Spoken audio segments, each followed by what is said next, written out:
I'm Ben Meiselas from Legal AF, joined by our incredible co-host, none other than your favorite, Karen Friedman Agnifilo. Want to talk about this speedy trial demand made by the release, the Kraken person herself, Sidney Powell, one of the co-defendants in Fulton County District Attorney Fani Willis' sprawling RICO criminal case. Sidney Powell engaging in some of the most egregious and frankly weird conduct and criminal conduct that is alleged in the indictment and that we all saw with our own eyes. And Sidney Powell just filed this demand under Georgia law, under the Georgia Speedy Trial Act. And when a demand for speedy trial is made, like Sidney Powell just did under Georgia law, that means that a case must go to trial in the term when the demand for speedy trial is made or in the next term. Now, the various counties in Georgia have different terms of when they start, but Fulton County, Georgia, for purposes of this video, we'll keep our universe a little bit confined here and zoom in. They have a July term that they are currently in that goes from July to the end of August. The next term is a September term that ends in October. So under Georgia law, when a demand like this is made, Fulton County District Attorney Fani Willis would have to bring the Sidney Powell case to trial in either the July term or in the September term. Fulton County District Attorney Fani Willis has already responded to another speedy trial request. And I'm laughing right now when I tell you how this has backfired for Ken Chesebro so badly. But one of Trump's co-defendants, Ken Chesebro, was first to file one of these demands for a speedy trial. And Fulton County District Attorney Fani Willis then responded, okay, I'm ready. Let's set the case for all defendants for October 23rd of 2023. And Judge McAfee said, look, at least with Chesebro, we'll set his trial for October. That caused a lot of the other co-defendants to file their own brief saying, no, we're not ready to go in October of 2023. The other date Fani Willis gave in a prior scheduling order was March of 2024, but Fani Willis used the Chesebro speedy trial demand and said, let's do all 19 October 23rd of 2023. Why I was laughing before is, I get your take on this, Karen, because I think one of Chesebro's moves right here is he wanted to separate himself from the crazies. He did not want to be linked with them. And so one, I think he was trying to call the bluff of Fulton County District Attorney, like, are you ready to try this case? And she's like, yeah, I'm ready. But two, I don't think he wanted to be in a courtroom with people like Sidney Powell and others. And the ultimate irony here is, what if it's just him and Sidney Powell and then one or two of the other like massively team crazy criminal defendants? So those cases get joined and the jury now hears Chesebro linked with Powell and all of the crazy stuff. He didn't want that taint, I think, to fall on him if he was tried with everybody else potentially. And now Sidney Powell's case may be joined with his on this October 23rd date. What do you make of it as a former top prosecutor in New York? Yeah, look, this is really complicated and confusing because you've got 19 defendants here. And so going back to another issue that many of the defendants, I think now 5, have asked for removal to federal court.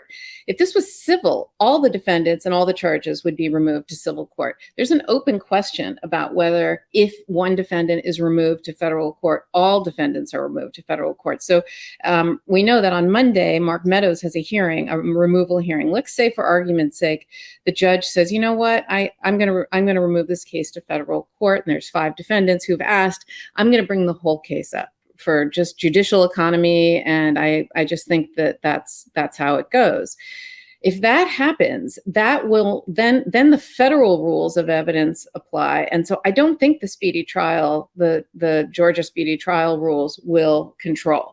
So it's unclear to me. There's so many moving parts here about whether. Right now, all the 19 defendants are together. Another thing that could happen is Judge McAfee could say, could say, I'm not severing any of these defendants. One guy asked for, Ken Chesebro, and now Sidney Powell asked for a speedy trial. I'm going to bring everybody along. Well, Donald Trump filed a motion yesterday saying, I don't want a speedy trial, slow down. So there's a lot of open questions about what's going to happen and whether the case will go in October or not. But if it does go in the speedy trial, I learned something very interesting this morning, which is the law in Georgia is that if a defendant asks for a speedy trial, not only does Fani Willis have to start before the end of the term, as you said, either the term you're in or the next one, you have to actually have a jury seated and you have to open during that time, which was so perplexing to me because jury selection, as you know, can take a very long time, especially in a case like this. What if it's going to be hard to find people who can sit for as long as this trial will be, who haven't heard about the case, who don't have strong opinions about the case, et cetera. You need a fair and impartial jury. And so you could have a situation where a jury is not sat by the end of the term of no fault to Fani Willis, right? We know that she has a RICO jury in another rapper. I think it was YSL is the defendant in Georgia going on right now, and they've been in jury selection for 8 months now. The reason that one can go on so long is that defendant didn't demand a speedy trial, so there's no requirement to finish jury selection in a term.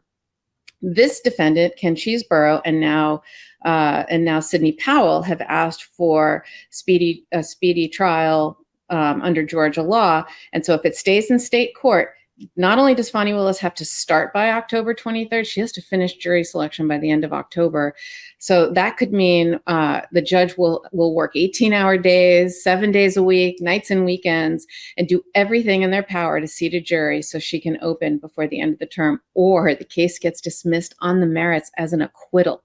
I mean, this is, we have speedy trial laws in New York. You have speedy trial laws in California. There are speedy trials laws federally. This is one of the most unforgiving, dramatic speedy trial requirements I've ever seen. But obviously, Fani Willis knew about it and was prepared for it, which is why we were all frustrated, scratching our head when in January, the special purpose grand jury stopped doing its work. And in March, she said, decisions and indictments are imminent. We were all sort of, saying and complaining that imminent to her is different than imminent to us, because she didn't come out with her indictment for, until August, which seemed like a long time. But now it makes all the sense in the world. Why? Because she knew some of these defendants very well might ask for their speedy trial, which they did. And she's ready. She asked for a shorter time than they did. He asked, Chesebro asked for a November date, but that would have been outside the term of court. So she said, nope, I'm doing it sooner. I'm ready. And I'm doing it to give me enough time to seat a jury, get them sworn, and open. So it's fascinating to me to watch this and watch this happen. I think Chesebro, did it. I mean, to demand your speedy trial in 2 months, you're sort of challenging the prosecutor and saying, you're not ready. I don't believe you're ready. It's a gamble. And it's a declaration of war. And she met, she's a pro, she's smart, she's good, she's ready, and she's going to go. So we'll see who else joins, if anybody, or if it's just the two of them. As you said, if I were him, the last person I would want sitting at the table is Sidney Powell next to me. But, they will be tried together because a judge isn't going to have 19 trials. They're going to try and group them and have as few as possible. So that it's going to be very interesting to see how this goes. I mean, look, they can always decide not to. They could withdraw their speedy trial request if they want. So who knows what's going to actually happen. But right now, stay tuned and get your popcorn out, because it's going to be televised in Georgia State Court, and better be ready to watch the trial. And look, if there's a conviction, that will be devastating to all the other defendants. It'll encourage them to, plead guilty or cooperate. But so it'll be very interesting. Yeah, I did a video on how Chesebro's move and how Sidney Powell's move could end up screwing over all of the other co-defendants, including including Donald Trump. You get that conviction of both of them, Chesebro and Powell, and all of a sudden you're now going to have everybody basically turn against Donald Trump immediately. Everyone's going to try to take a deal. Also, that's going to be televised. You know, Chesebro has now made that trial. It's the first time we're all going to get to see this evidence in court every single day. And the evidence for Chesebro, because it's a criminal RICO case, is going to deal with the criminal enterprise. So she's going to put on the evidence of what Donald Trump did. She's going to put on the evidence of what Mark Meadows did. She's going to put on the evidence of what Giuliani did and where Chesebro fit into all of this.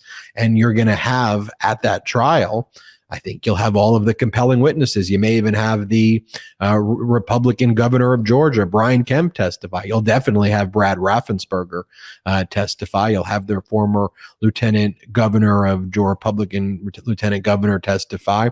You're going to have all of these people. You'll probably have Ruby Freeman and Shay Moss testify as well about the threats that they have. I think you're going to have a very compelling trial that is put on here. And I don't know, I think Chesebro kind of miscalculated in the decision.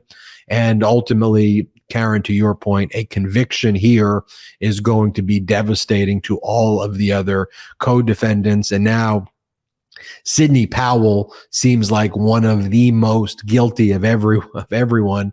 I mean, you know, remember, she's made statements in other courts that her speech was so outrageous that it should not have been relied upon in a defamation case that she was sued. Her defense is that this is what in a judicial record in a civil defamation case against her, she says no reasonable person should have believed what I was saying was a statement of fact. Chesebro is going to be standing right next to that because Chesebro was out there pushing forward those types of statements as just that, as fact. So we'll keep everybody posted on that. Of course, stay tuned. But I think the final point, Fulton County District Attorney Fani Willis was ready. She was ready for that moment. And if someone was trying to call her out as being unprepared, she was like, you know what? I'll try all 19 on October 23rd, 2023. Any final words, Karen? Just that Fani Willis is a real pro. Do not underestimate her. She is, I have a new respect for her. She knows what she's doing, and she is handling this like a real pro. And they're underestimating her, of course, because A, she's a woman, B, she's a person of color, you know, and she's a state court prosecutor. They're feds. There's this whole, you know, there's always been and I say this as a state court prosecutor, there's always a little bit of a, you know, kind of competition, or, you know, the feds look down on us lowly state prosecutors. And so, but do not underestimate her. I'll go up against a state prosecutor over a fed any day. You know, these are scrappy fighters who know what they're doing, and she's a real pro. That is true. And no one else can really speak to that. You being the number 2 in the Manhattan District Attorney's office, serving as the acting Manhattan District Attorney for significant periods of time as well. Your experience is so valued here at the MeidasTouch Network, and we're all appreciative of you and everything you do, Karen. Thank you for watching. Make sure you check out MeidasTouch.com, the new home for all things MeidasTouch, the perfect complement to our YouTube page. Check us out, MeidasTouch.com, and wherever you get audio podcasts. Subscribe to the Legal AF podcast and the MeidasTouch podcast also. See you next time. MeidasTouch.com. Hit subscribe. Hey, Meidas Mighty. Love this report? Continue the conversation by following us on Instagram at MeidasTouch to keep up with the most important news of the day. What are you waiting for? Follow us now.